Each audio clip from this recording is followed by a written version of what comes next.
দেশের জন্য, জনগণের জন্য এবং মহিলাদের জন্য কাজ করবে? আপনাকে ধন্যবাদ।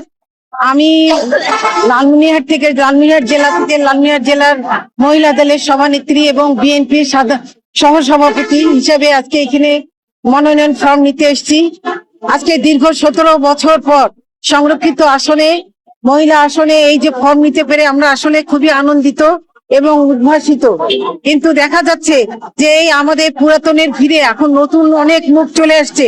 আপনি আমাকে যে প্রশ্নটা করলেন, আমরা দীর্ঘ 30 বছর ধরে আমরা এই বিএনপির সঙ্গে সংযুক্ত আছি এবং 17 বছর থেকে এই আন্দোলন সংগ্রামে আমরা জড়িত আছি। তাই আমি মনে করছি যে আপনি এই আমাদের প্রধানমন্ত্রী জনাব তারেক রহমান যদি আমাদেরকে মূল্যায়ন করেন, তাহলে আমরা অবশ্যই আমরা দেশের জন্য, দশের জন্য এবং এলাকার জন্য কাজ করে যাব।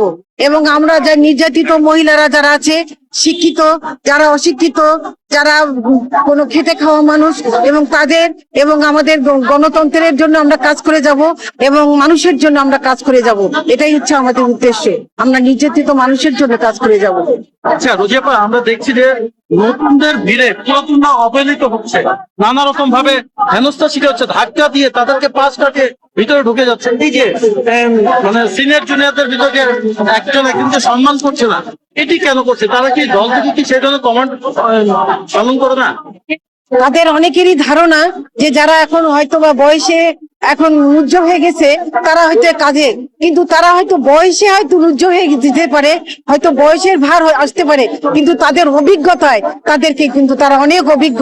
তারা যে এই যে দীর্ঘ আজ প্রায় কেউ 30 বছর, আমি এখানে এসে দেখছি যে কেউ 30 বছর, 40 বছর, কারো এই বিএনপিতে তারা কাজ করে যাচ্ছে।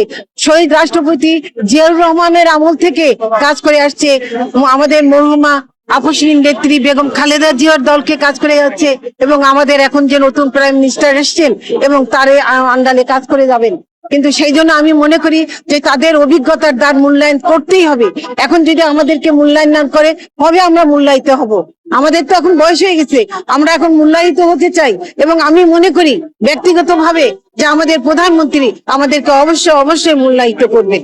বিভিন্ন পেশা, বিভিন্ন শ্রেণীর, অনেকে শখের বসে নিয়েছে, শখের বসে। আপনারা যারা এই যে 30 বছর, 35 বছর, 40 বছর যারা রাজনীতি করছেন, আপনারা রাজনীতি করতে হতে হামলার শিকার হতে হতে, মামলা টানতে টানতে আপনাদের পকেটের টাকা, আপনার জায়গা জমি বিক্রি করেন, এবং পুরুষরা ধান খেতে, পাট খেতে তারা ঘুমিয়ে থাকে, বাসা বাড়িতে থাকতে পারে না। তাদের এত টাকা করতে আসলো যে হুট করে এসে মনোনয়ন কিনে তারা জমা দিচ্ছে। অবশ্য না, এটা আমরা প্রতিবাদ করছি এবং দ্ব্যর্থহীন ভাবে প্রতিবাদ করছি যে আসলে নতুনের ভিড়ে যেন পুরাতনরা হারিয়ে না যায়। তাহলে একটু আগে আমাদের একজন নতুনের ভিড়ে আমাদের যারা আমাদের ত্যাগী নেতা, তাদেরকে অবশ্যই মূল্যায়িত করতে হবে।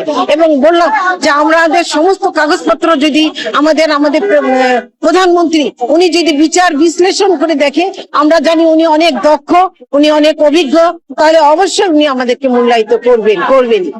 আমরা এই আশাবাদ ব্যক্ত করছি।